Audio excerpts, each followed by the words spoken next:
99% সবচাইতে 99.99% ভালো আপনি ধাক্কা খাবেন, কারো সাথে আপনার গায়ে গা লাগবে, আপনি বাঁচাইতে পারবেন না, নিজেকে রক্ষা করতে পারবেন না। তাহলে ভালো করে শুনে নেন, পুরুষ থাকা সত্ত্বেও, আবার বলি, পুরুষ থাকা সত্ত্বেও, ঘরের মধ্যে মাহরাম ব্যক্তি থাকা সত্ত্বেও, বাবা থাকা সত্ত্বেও, ভাই থাকা সত্ত্বেও, সন্তান থাকা সত্ত্বেও, কোন মহিলা যদি অকারণে বাজারে যায়, অকারণে মার্কেটে যায়, তাহলে এই যাওয়াটা জায়েজ হবে না। বুঝতে পারছি? সব আছে, তারপরে আপনি এমন বাজারে গেলেন যেই বাজারে ধাক্কা ধাক্কি করে ঢুকতে হয়, এমন মার্কেটে গেলেন, আরে ভাই এখন তো কোনো বাজার আলাদা নাই, সব বাজারে এরকম ধাক্কা ধাক্কি করে ঢুকতে হয়, সব মার্কেট এইরকম ধাক্কা ধাক্কি করে ঢুকতে হয়, আপনি একা মহিলা চলে গেছেন মার্কেট করার জন্য, বাজার করার জন্য, জায়েজ হবে না। পর্দা, ভাই পর্দা আপনারা শুধু মনে করেন যে কোনো মতে একটু এই কাপড়টা দিয়ে ঢাকলেই পর্দা, আসলে কোনো মতে একটু কাপড় দিয়ে ঢাকলে পর্দা না। পর্দা হবে কোন পুরুষ যেন আপনার দিকে তাকানোর আগ্রহ তার অন্তরে তৈরি না হয়, এইরকম ভাবে আপনার চলতে হবে। হয়তো ঘরে থাকবে, যদি বাহির হওয়ার দরকার হয়, প্রয়োজন হয়, স্টাইলিশ কোন বোরকা পরে বের হইলে চলবে না। পুরুষের সমাগম যেখানে, সেখানে গেলে চলবে না, এমন বোরকা পরে বের হবে যেই বোরকার দিকে সাধারণত মানুষের নজর যায় না। এটার নাম হলো পর্দা। নবীজি বলেছেন ৩ নম্বর হলো ইজ্জত আব্রুর হেফাজত, এক কথায় পর্দা করা। আর ৪ নম্বর মহিলাদের কাজ হলো, মহিলাদের ৪ নম্বর কাজ হলো স্বামীর খেদমত করা। কি করা? জোরে কন্যা। স্বামীর খেদমত এখন আসেনি নাই, কারা কোন বউ আছে না নাই আপনাদের? তারা নাই কইছেন বউ আছেন? বউ আছে? আমি ওয়াজ করে চলে যাবো, আপনার কিন্তু ঘরে ঢুকতে দিত, তারা নাই বলতেছে জান জানে বলে। এখন স্বামীর খেদমতের জায়গা, বাস্তবতা এটা, আপনি না বলেন বলেন আর না বলেন, বাস্তবতা কি জানেন? স্বামীর খেদমত এখন করে না, বরং তো স্বামীরই স্ত্রীর খেদমত করতে হয়। কথা বুঝাইতে পারছি? একটু খেদমত না করলে আস্তে করে দৌড় চলে যাবে। কথা বুঝাইতে পারলাম? নবীজি কি বলেছেন দেখেন, ওইদিকে আর যাচ্ছি না। নবীজি বলেছে হ্যাঁ, স্বামীর খেদমত করতে হবে, মহিলাদের ৪ নম্বরের দায়িত্ব। তাহলে আবার শুরু থেকে শুনেন। ১ নম্বর নামাজ, ওয়াক্ত অনুযায়ী নামাজ আদায় করা। ২ নম্বর রমজান মাসে রোজাগুলো সঠিকভাবে আদায় করা। ৩ নম্বর পর্দা করা। কি করা? জোরে বলেন না।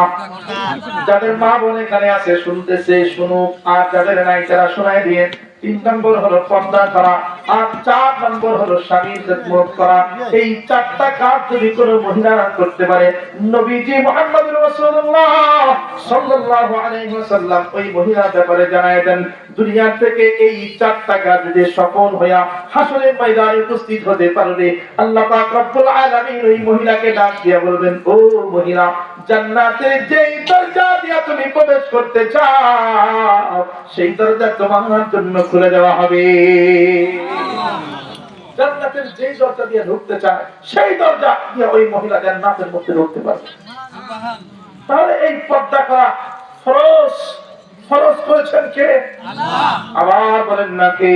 আল্লাহ। তাহলে পর্দা করা ফরজ, নামাজ যেমন ফরজ, রোজা যেমন ফরজ, পর্দা করা তেমন ফরজ। তাহলে কিছু আমল আছে ফরজ আমল, এই আমলগুলো বাদ দেওয়ার কোনো সুযোগ আছে নি? বলেন না। আর কিছু আমল আছে যে আমলগুলো হলো নফল আমল। কোন আমল? জোরে বলেন। নফল আমল। ওই আমলগুলো করাটা বাধ্যতামূলক না।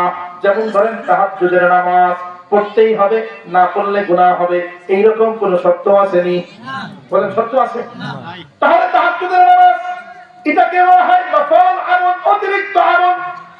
অতিরিক্ত যে আমলগুলো আছে, নফল যে আমলগুলো আছে, নফল আমল সম্বন্ধে কিতাবের মধ্যে লেখা হয়, হাদিসের মধ্যে এসেছে, মুহাদ্দিসগণ বলেন, কেউ যদি কোন নফল আমলকে নিয়মিত ভাবে আদায় করতে পারে, নিয়মিত ভাবে করতে পারে, ভালো করে খেয়াল করেন, একদিন পড়লাম এরপরে খবর নাই, এইরকম না। কেউ যদি তাহাজ্জুদের নামাজ নিয়মিত আদায় করতে পারে, ইশরাক নিয়মিত আদায় করতে পারে, চাঁদ নিয়মিত আদায় করতে পারে, আওয়াবির নিয়মিত আদায় করতে পারে, সালাতুজ জোহা নিয়মিত আদায় করতে পারে, এক কথায় যে নফল আমল আছে, ওই নফল আমলটা কেউ যদি নিয়মিত ভাবে আদায় করতে পারে, তাহলে হতে পারে কিয়ামতের দিন ওই নফল আমলটাই তার জন্য নাজাতের ওসিলা হয়ে যাবে। নফল আমল অনেক, তবে নফল আমলের মধ্যে আবার কিছু আছে কঠিন, কিছু আছে সহজ। যেমন তাহাজ্জুদের নামাজ পড়া কঠিন, যারা পড়ে তাদের জন্য কঠিন না, সাধারণত কঠিন। এই শীতের রাত ফজরের আগে রক্ত আসার আগে যায় উঠতে হয়, এরপরে ঠান্ডাতে পানি দিয়ে ওযু করতে হয়, মসজিদে যাইতে হয় অথবা ঘরের মধ্যে মুসাল্লা বিছায়া এরপরে নামাজ আদায় করতে হয়। কষ্ট আছে না? আবার এমন কিছু আমল আছে যে আমলগুলো করতে তেমন কষ্ট নাই, যে আমলগুলো অত্যন্ত সহজ আমল। তার মধ্যে একটা আমল হলো নবীজি মুহাম্মদুর রাসূলুল্লাহ সাল্লাল্লাহু আলাইহি ওয়াসাল্লামের জন্য দুরূদ শরীফ পড়া। কি পড়া? আবার বলেন কি পড়া? দুরূদ শরীফ পড়ার জন্য কি মসজিদে আসতে হবে? আপনার আযান দেওয়া লাগবে, আযানের আগে পড়া যাবে না, পরে পড়া যাবে না, আযানের নামাজের শেষে পড়া যাবে না, নামাজের আগে পড়া যাবে না, এরকম কোন শর্ত আছে? কোন শর্ত নেই, কোন স্থান নাই, কোন জায়গা নাই। নামাজের জন্য তো নির্ধারিত স্থান আছে, জায়গা আছে, কিন্তু দুরূদের জন্য কোন নির্ধারিত স্থান নাই, কোন নির্ধারিত জায়গা নাই। যেখানে মন চায় সেখানেই পড়া যায়। ওযু থাকুক কিংবা না থাকুক, সর্ব হালতে দুরূদ পড়া যায়। কিনা বলেন না? এই নফল আমল অত্যন্ত সহজ আমল, কিন্তু নফল আমল বইলা ফালায় দিয়েন না। এই নফল আমলটাই অত্যন্ত গুরুত্বপূর্ণ আমল। কেমন গুরুত্বপূর্ণ? আল্লাহ পাক রব্বুল আলামিন সূরা আহজাবের 56 নম্বর আয়াত নাযিল করে দুরূদের গুরুত্ব সম্পর্কে বুঝায় দেন। এই আয়াত আপনারা কম বেশি সবাই শুনেছেন, হয়তো অর্থ জানেন না। ইমাম সাহেব খুতবার মধ্যে আয়াত পড়ে, বক্তা সাহেব এসেও সেই আয়াত পড়ে, অনেক জায়গায় শুনেছেন প্রসিদ্ধ আয়াত, ইন্নাল্লাহা ওয়া মালাইকাতাহু ইউসাল্লুনা আলান নবী ইয়া আইয়ুহাল্লাযীনা আমানু সাল্লু আলাইহি ওয়া সাল্লিমু তাসলিমা। শুনছেন কিনা? আয়াত পরিচিত তো? এখন দেখেন আয়াতের দুইটা অংশের প্রথম অংশের মধ্যে আল্লাহ পাক রব্বুল আলামিন বড় সুন্দর করে জানায় দেন, ইন্নাল্লাহা ওয়া মালাইকাতাহু ইউসাল্লুনা আলান নবী। ও দুনিয়াবাসী, ভালো করে শুনে নাও, নিশ্চয় আল্লাহ এবং আল্লাহর ফেরেশতাগণ যারা আছেন তারা নবীজির জন্য সদা সর্বদা দুরূদ সালাম পাঠাইতে থাকে। জোরে বলেন নাকি? সাথে সাথে আল্লাহর ফেরেশতাগণ দুরূদ সালাম পাঠান। আল্লাহ পাক রব্বুল আলামিন দুরূদের গুরুত্ব এখানেই বুঝায় দিলেন। এরপরে আয়াতের পরবর্তী অংশে আল্লাহ পাক রব্বুল আলামিন ঈমানদার বান্দাদেরকে ডেকে ডেকে জানায় দিচ্ছেন, ইয়া আইয়ুহাল্লাযীনা আমানু সাল্লু আলাইহি ওয়া সাল্লিমু তাসলিমা। আল্লাহ পাক রব্বুল আলামিন দুনিয়ার ঈমানদার বান্দাকে ডেকে ডেকে জানায় দিচ্ছেন, বলে হুজুর ঈমানদার কারা? এখানে যারা আছেন কেউ কি নিজেকে বেঈমান দাবি করেন না? সবাই কি দাবি করে? আবার বলেন না, কি দাবি করে? সবাই দাবি করে আমি ঈমানদার, আমরা ঈমানদার। আল্লাহ পাক রব্বুল আলামিন সেই ঈমানদার বান্দাকে ডেকে ডেকে জানায় দেন, ইয়া আইয়ুহাল্লাযীনা আমানু সাল্লু আলাইহি ওয়া সাল্লিমু তাসলিমা। ওহে ঈমানদার বান্দা, তোমরা ভালো করে শুনে নাও, তোমরা বেশি বেশি করে নবীর জন্য দুরূদ সালাম পাঠাও। কে বললেন? আল্লাহ। দেখেন দুরূদের গুরুত্ব কতখানি। আল্লাহ আল্লাহর ফেরেশতাগণ নবীর জন্য দুরূদ পাঠাইতে থাকে। পাশাপাশি যারা ঈমানদার তাদেরকে আল্লাহ অর্ডার করে জানায় দিলেন, তোমরাও বেশি বেশি করে নবীর জন্য দুরূদ সালাম পাঠাও। এখন প্রশ্ন আসতে পারে, হুজুর আমরা তো লাভ ছাড়া দুনিয়ার জমিনে কোনো কাজ করি না, সময় যদি ব্যয় করি ওই সময় ব্যয় করার পেছনে একটা লাভ থাকে। ব্যবসায় সময় ব্যয় করলে টাকা আসে, চাকরিতে সময় ব্যয় করলে লাভ থাকে। আমরা তো লাভের জন্য কাজ করি, তাহলে আমরা যে দুরূদের পেছনে সময় ব্যয় করব, এতে ফায়দা কি, লাভ কি? প্রশ্ন আসে কিনা? অনেক লাভ। কি লাভ? অসংখ্য হাদিসের মধ্যে এই দুরূদের লাভ সম্পর্কে, ফজিলত সম্পর্কে বর্ণনা করা হয়েছে। এতগুলো হাদিস বলার সময় আমি দুই তিনটা বলি, খেয়াল করেন, ভালো করে খেয়াল করেন। মুসলিম শরীফের 384 নম্বর হাদিসের মধ্যে দুরূদের ফাজাইল সম্পর্কে বর্ণিত হয়েছে। وعن عبد الله بن عمرو بن العاص رضي الله عنهما أنه سمع رسول الله صلى الله عليه وسلم يقول من صلى علي صلاة صلى الله عليه بها عشرا আল্লাহ আল্লাহর নবী মুহাম্মদুর রাসূলুল্লাহ সাল্লাল্লাহু আলাইহি ওয়াসাল্লাম এই হাদিসের মাধ্যমে দুনিয়াবাসীকে জানায় দেন, নবীজি বলেন কেউ যদি আমি নবীর জন্য মাত্র একবার দুরূদ শরীফ পড়ে, কয়বার? আবার বলেন কয়বার? নবীজি বলেন আমার কোন উম্মত যদি আমার জন্য মাত্র একবার দুরূদ শরীফ পড়ে সাল্লাল্লাহু আলাইহি বিআশরান, ওই দুরূদ পাঠকারী ব্যক্তির জন্য আল্লাহর পক্ষ থেকে 10টা রহমত নাযিল করা হয়। জোরে বলেন না কয়টা? একবার দুরূদ পড়লে কয়টা রহমত? বলেন কয়টা? আবার বলেন কয়টা? একবার দুরূদ পড়লে কয়টা রহমত? আবার বলেন, সবাই বলেন, জোরে বলেন, বইলা বইলা মুখস্থ করেন, কয়টা? আবার বলেন, কয়বার পড়লে? মাশাআল্লাহ, মুখস্থ হয়েছে? এগুলো মুখস্থ করবেন, মুখস্থ করলে আমলের প্রতি আগ্রহ তৈরি হবে। তাহলে নবীজি বলেন কেউ যদি আমার জন্য মাত্র একবার দুরূদ শরীফ পড়ে, তার বিনিময়ে আল্লাহর পক্ষ থেকে তার জন্য 10টা রহমত নাযিল করা হয়। কয়টা? এবার আসেন 2 নম্বর ফজিলতের হাদিস শুনি। ওয়ান ইবনে মাসউদ রাদিয়াল্লাহু আনহু قال قال رسول الله صلى الله عليه وسلم أولى الناس بي يوم القيامة। নবীজি মুহাম্মদুর রাসূলুল্লাহ সাল্লাল্লাহু আলাইহি ওয়াসাল্লাম বলেন, কিয়ামতের ময়দানে যখন বিলিয়ন বিলিয়ন উম্মতের সমাগম হয়ে যাবে, হাজার হাজার কোটি কোটি লক্ষ লক্ষ বিলিয়ন বিলিয়ন উম্মত, দুনিয়ার সব উম্মতের সমাগম যেদিন হাসরের ময়দানে হয়ে যাবে, নবীজি বলেন এত এত উম্মতের মধ্য থেকে সেই দিন কিছু সংখ্যক উম্মত আমি নবীজির কাছাকাছি থাকতে পারবে। বলে তারা কারা? হাদিসের পরবর্তী অংশে জানায় দেওয়া হয়, আকসারুহুম আলাইয়া সালাতান, দুনিয়ার জমিনে যেই উম্মতগুলো বেশি বেশি করে নবীর জন্য দুরূদ পড়েছে। তার মানে নবীজি বুঝাইলেন দুনিয়ার জমিনে কেউ যদি বেশি বেশি করে নবীর জন্য দুরূদ শরীফ পড়তে পারে, কিয়ামতে সে নবীজির কাছাকাছি থাকতে পারে, নবীর কাছে থাকতে পারে।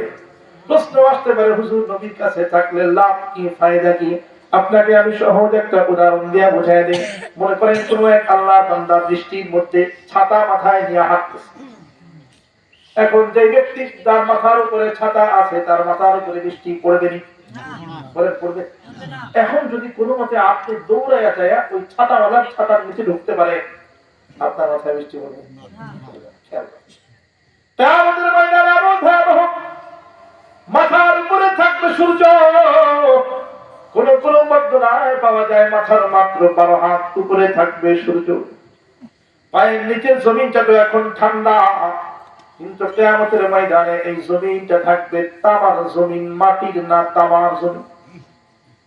ওই সূর্যের তাপে তামার জমিনটা যখন গরম হয়ে যাবে, বান্দা যখন হাঁটতে যাবে বান্দার পায়ের চামড়াগুলো ওই তামার জমিনের সঙ্গে লেগে থাকবে।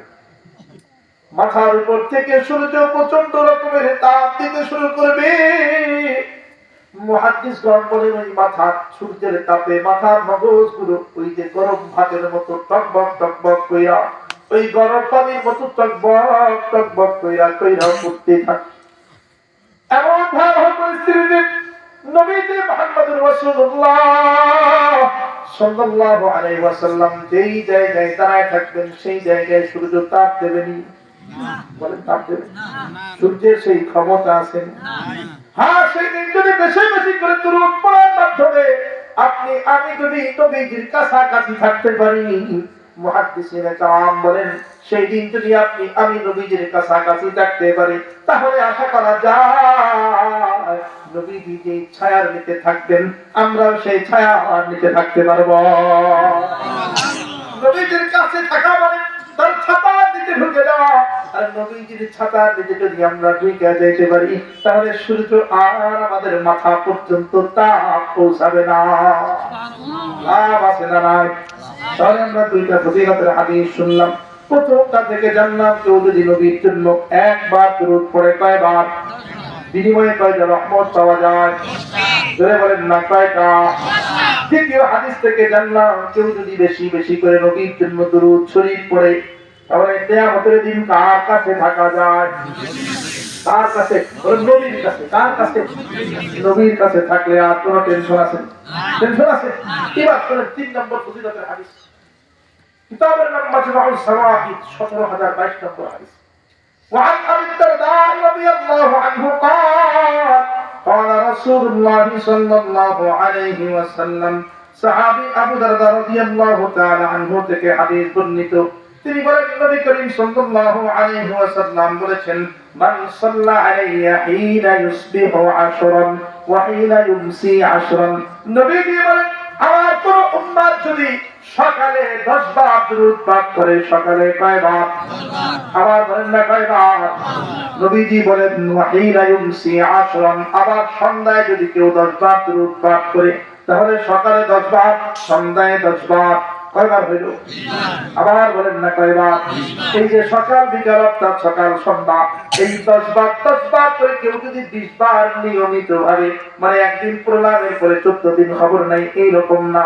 নবীজি বলেন কেউ যদি নিয়মিত ভাবে নিয়ম বানায়া অভ্যাস বানায়া সকাল এবং সন্ধ্যায় 10 বার করে 20 বার দুরূদ শরীফ পাঠ করতে পারে, কিয়ামতের দিন ওই উম্মতের জন্য আমি নবী আল্লাহর দরবারে শাফায়াত করব।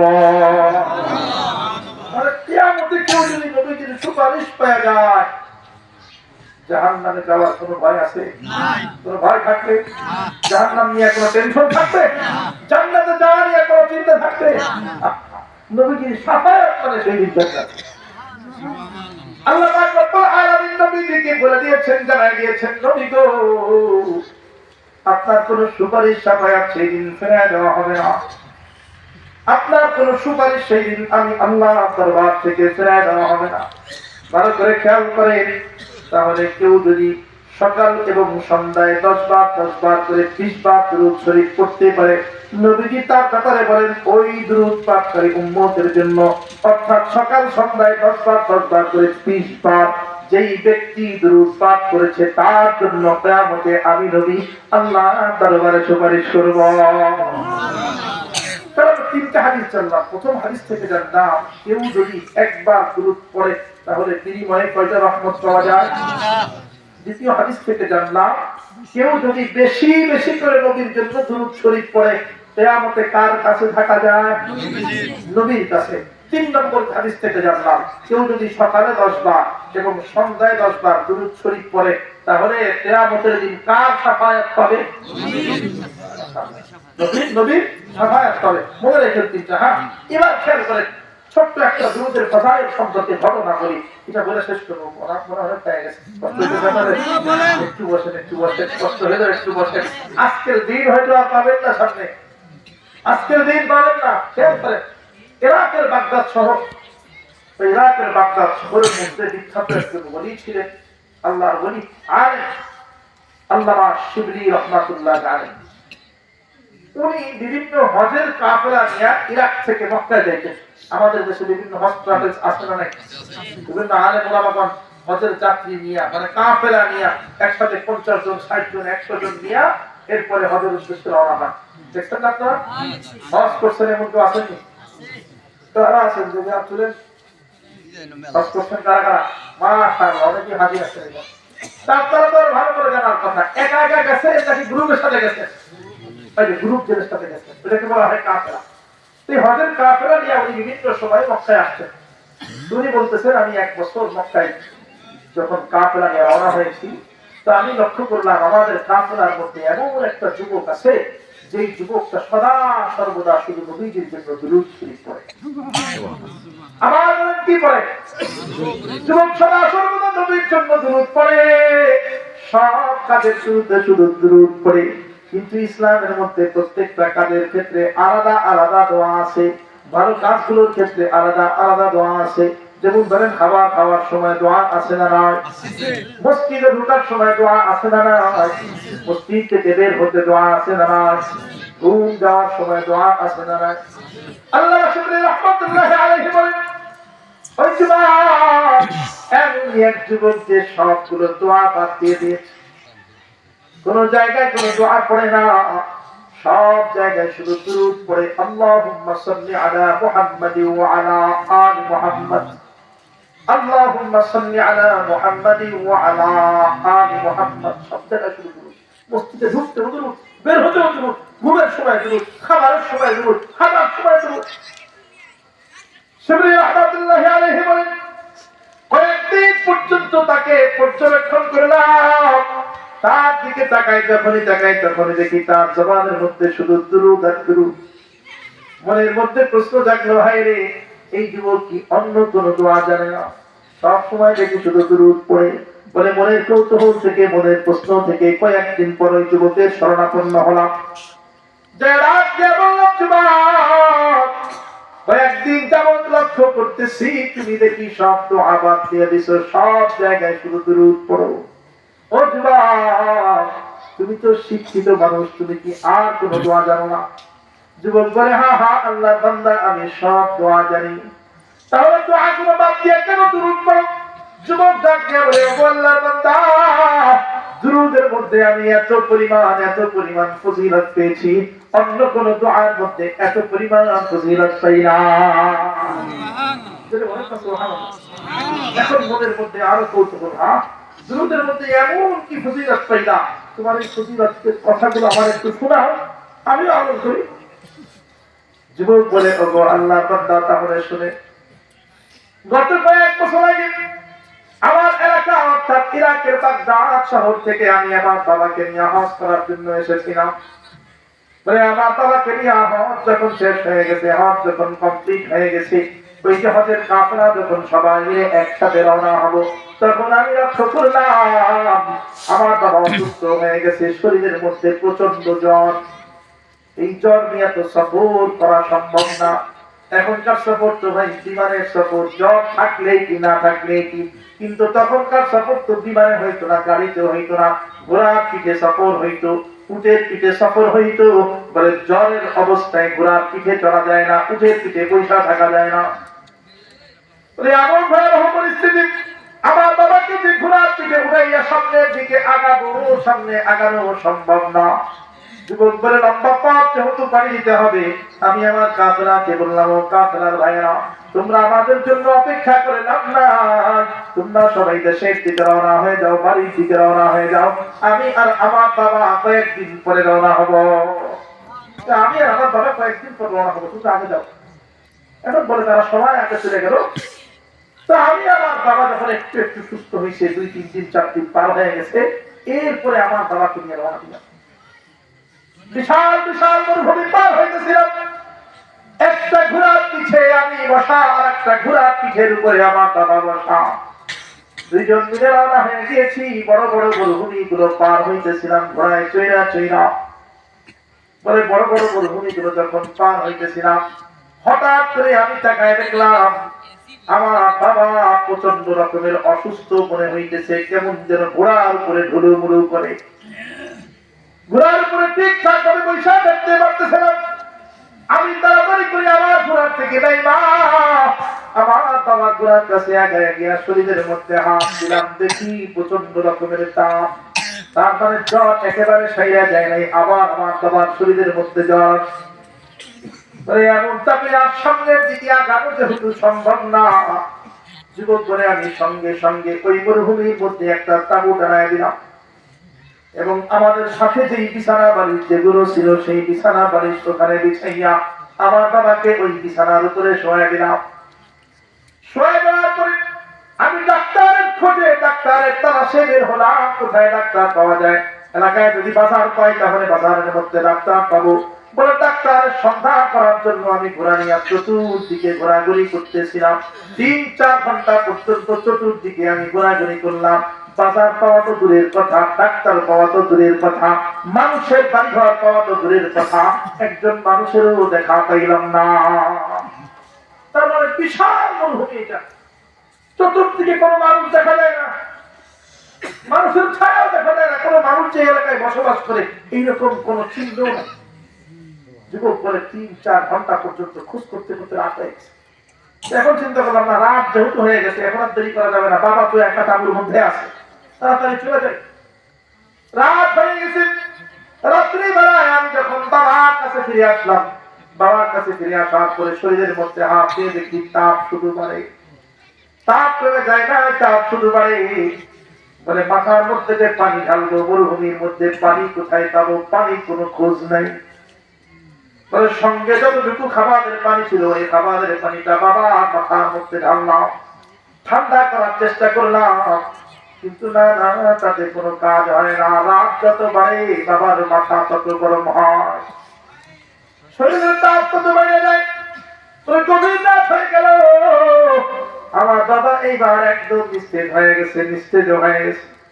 ওই আরো আধা ঘন্টা পরে, 1 ঘন্টা যখন পার হয়ে গেল, হঠাৎ করে তাকায় দেখি আমার বাবা আর বাবা চড়া করে না। ওর সামনে আগায় গিয়া লক্ষ্য করে দেখলাম আমার বাবা দুনিয়ার জমিন থেকে চির বিদায় নিয়ে চলে গেছে। বলে এবার আমি মুসিবতের মধ্যে পড়ে গেলাম।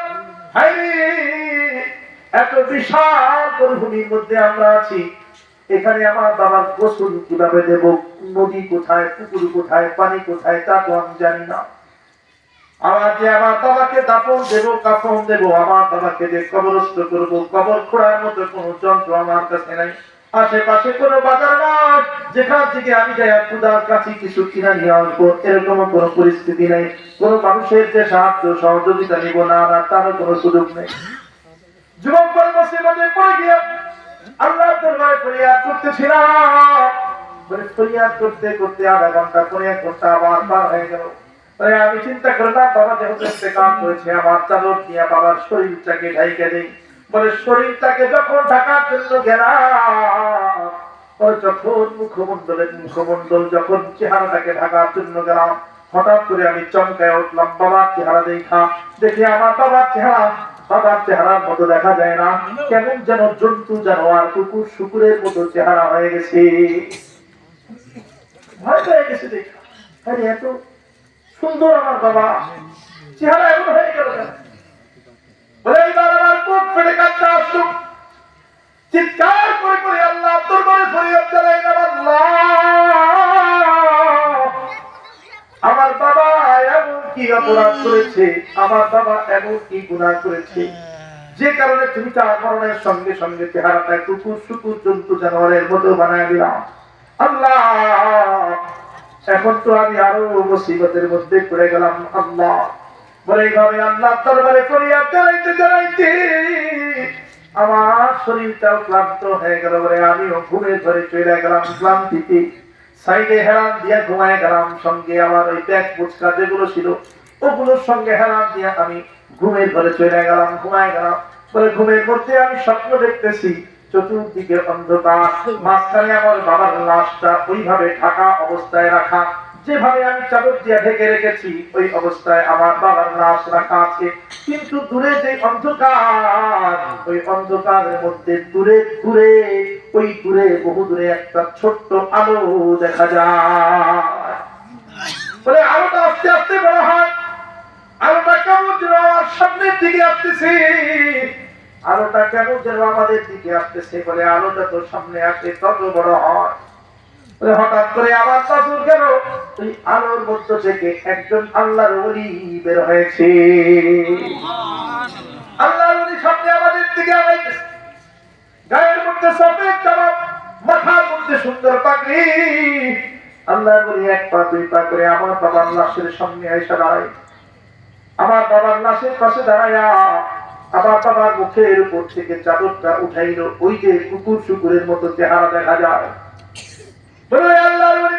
নিজের হাত খাড়া দিয়া আমার বাবার মুখের উপর থেকে চাদর সরাইয়া নিজের হাত খাড়া আমার বাবার মুখের উপরে এইভাবে সুন্দর করে মালিশ করে দিল, পুরাই দিল।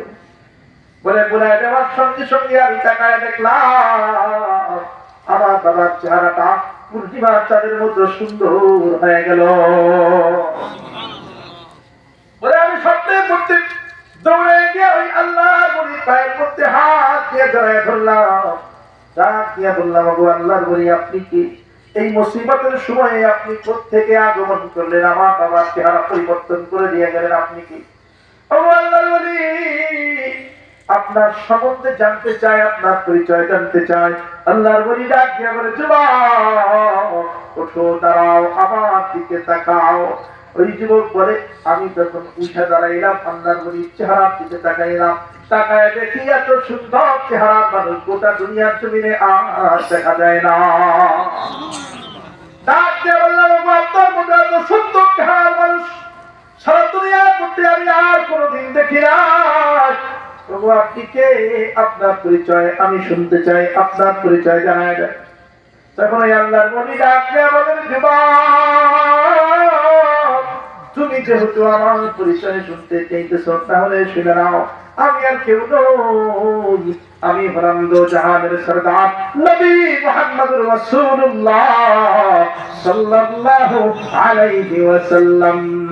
والليل में जुल्फ मोहम्मद का तरन्नुम والशम्स में रुखसार अहमद का तरन्नुम والفجر में है सुबह रसालत की बशारत والعصر में है दौर नबुव्वत की बशारत हर फूल में है रूए मदीना का तबस्सुम शाखों के लचक में कद आका का तकल्लुम यासीन से मौला ने कभी उसको पुकारा हामीम को भी और को भी तासीन इशारा ये रमज़ है कुछ आशिक़ माशूक़ के माबैन ये रमज़ है कुछ आशिक़ माशूक़ के माबैन समझा है जिन्हें खल्क़ में एक सरवर कौनैन समझा है जिन्हें खल्क़ में एक सरवर